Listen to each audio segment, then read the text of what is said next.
So this is from yesterday. We're going to start with this is from yesterday. I wanted to talk about this, but I didn't get to because our stream ended abruptly because of the internet glitch. All right. Which, by the way, Trump was also in Los Angeles yesterday, and I had internet issues. You know what that means? I blame the windmills. But anyway, here's what happened with the strike yesterday. Here's what CBS News had to say. UAW strike could cost GM up to $100 million per day. As talks continued into the night with no end to the United Auto Workers strike against General Motors, the union walkout could prove costly. By one estimate, the hit to the automaker could reach $100 million per day. Isn't it interesting? The strike's financial impact could be high, with Citigroup estimating GM could lose as much as $100 million in operating income for each day of the strike. Now, even though this is a day old, the reason I still wanted to cover it and still wanted to mention it, isn't this just symbolic to how strikes are always covered in the corporate media, if they're covered at all? Whose perspective are they giving? The perspective from GM. This is what GM stands to lose. The headline wasn't the workers could miss rent. Workers are worried about their ability to put food on the table. Workers are scared about their ability to make rent, but they know they need to do this because they're not being treated properly and they have no other recourse. Workers are struggling. That's not the headline. Wait. Sorry, I gotta. Yeah, that's not the headline. The headline is GM might lose some money. And who do we want to hear talk more about GM? Citibank, or Citigroup, rather. Same difference. They all have generic names. Eventually, there's just going to be like one thing, and it's just going to be like Corporation Corp. That's going to be just should be Corporation Corp. It's a bank, and they produce shit, and that's all they do. And that's, yeah, let's see what Citigroup has to say about all the money poor GM is losing. Oh, here we go. If you scroll down later in the article, a couple paragraphs down, picket line worries. On the picket line Monday at GM's transmission plant in Toledo, Ohio, workers who said they have been with the company for more than 30 years were concerned for younger colleagues who are making less money under GM's two-tier wage scale and have fewer benefits. Paul Kane from Southline, Michigan, a 42-year-old GM employee, said much of what the union is fighting for will not affect him. Why couldn't that be the headline? Why wouldn't the headline be workers are standing in solidarity in support of their younger colleagues? Younger colleagues mistreated, workers still on strike. Instead, GM might lose $100 million per day. That means your car might be more expensive next time. That means we might have to just get rid of these jobs. Typical corporate media framing. We do it from the perspective of the company. The perspective of the company, of the corporation, not from the people. Very, very typical. All right, so here's an update of what is going on today. And this is pretty interesting here. So Politico published this, and Politico claimed that that the White House was getting involved.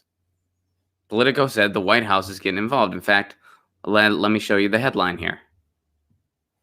White House intervenes in General Motors strike. Okay, what did the White House do? How did the White House intervene? Actually, did the White House intervene? Let's read on. This is an interesting article and an interesting little maneuver here by Politico. White House intervenes in General Motors strike. The effort would effectively put the White House on the side of United Auto Workers. Okay. The White House is seeking to end the United Auto Workers strike against General Motors with an agreement that would reopen an assembly plant in Lordstown, Ohio, that GM shut down in March. The effort, described to Politico by two people close to the matter, would effectively put the White House on the side of the workers. If the effort is successful, it could boost the president's reelection chances next year in Michigan and Ohio. One person close to the matter said National Economic Council Director Larry Kudlow and the White House Trade and Manufacturing Advisor Peter Navarro are both involved in the talks. So what did the White House have to say? Here's what the White House had to say. This story is false. Deputy Press Secretary Judd Deere wrote in an email, the Trump administration, including Larry Kudlow and Peter Navarro, are not involved in the negotiations between the UAW and GM. As President Trump has said, we would like to see a fair and speedy conclusion to these talks. So Donald Trump basically said, hey, I want to see a speedy and fair conclusion to this, which is something you would expect a president to say, which basically is just, hey, hands off, you guys solve it. Hope it's a fair resolution.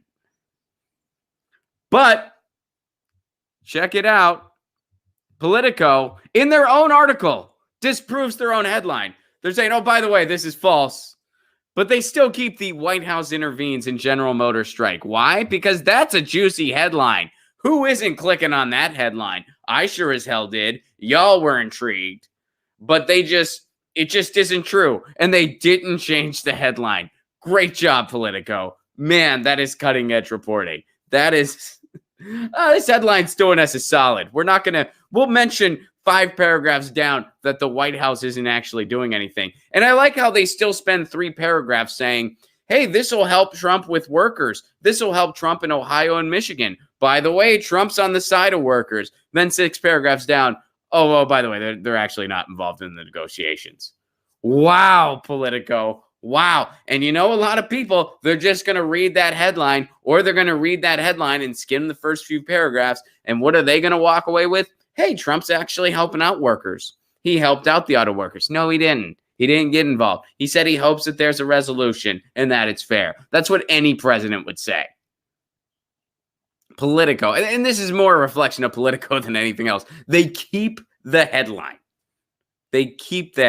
So right now, the auto workers are still on strike. They're still going back and forth. The White House is not fighting on behalf of the workers. That's not true. The White House just sent their well wishes. The White House basically sent thoughts and prayers. That's what the White House did. And that's basically what any White House would do, at least as far as who's been sitting in the White House in my freaking lifetime. Why? Because since 1980 and even a little bit before, we've had this new wave of neoliberalism, which is completely a lift on all protections for workers when it comes to the relationship with corporations.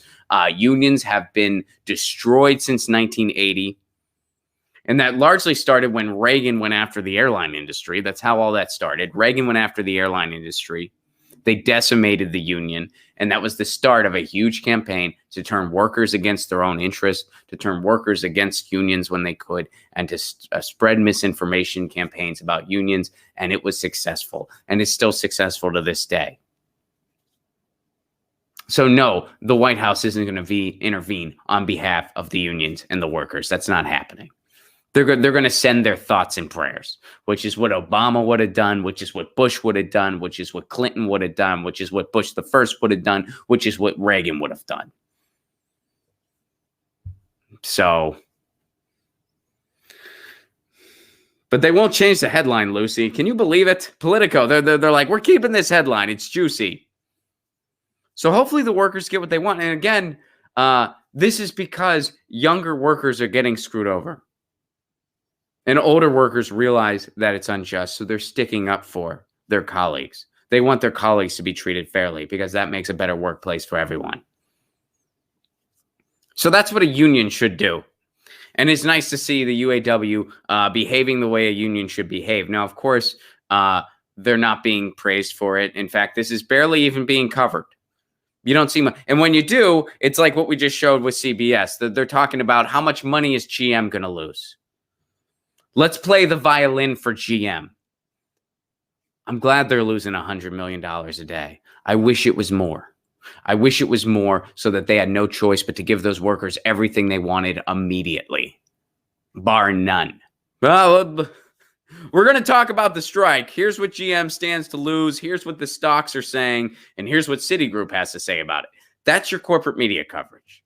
That's how a corporate media covers the strike. Do you see who they're in bed with? Do you see who they're serving? Do you see how it's one big elite club? And the corporate media is not the fourth estate. The corporate media is part of the estate. And this is all just a scam. We live in a plutocracy.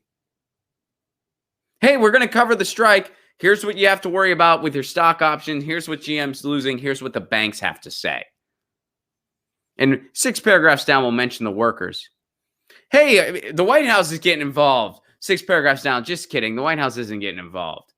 But if they were, it would probably help Trump out. We said that first, by the way. We said how, hey, this is going to make Trump look good with workers. They're on the side of workers. Oh, by the way, this isn't actually true. And Politico keeps that headline up. They don't care. That article started yesterday, by the way. It's been updated since, but it's from yesterday. It was posted originally yesterday. They have yet to retract that headline. Politico has yet to retract this headline. Over a day later. And they know in their own article. This is what happens when you don't have a news structure. When you have no news structure, which we don't in the United States. Again, I used to say our media structure is toxic in the United States. I have since retracted that. The more accurate way to frame that, we don't have a media structure in the United States, and that's toxic. That's why people would rather watch a comedian stream from his living room and get their news that way. Hey, a comedian who's reading stuff in real time. Let's get our news that way because that's better than this heap of shit that passes for news on a daily basis. Great job, CBS. Great job, Politico. A sincere great job to the people out there striking. We're with you in solidarity. I hope you get every single thing you're asking for.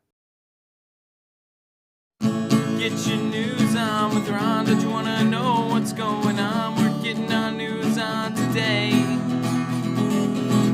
Get your news on with Ron. Don't you want to know what's going on? We're getting our news on today. Yeah, yeah, yeah. You can tweet me an article at Ron Placone. We'll go through it together and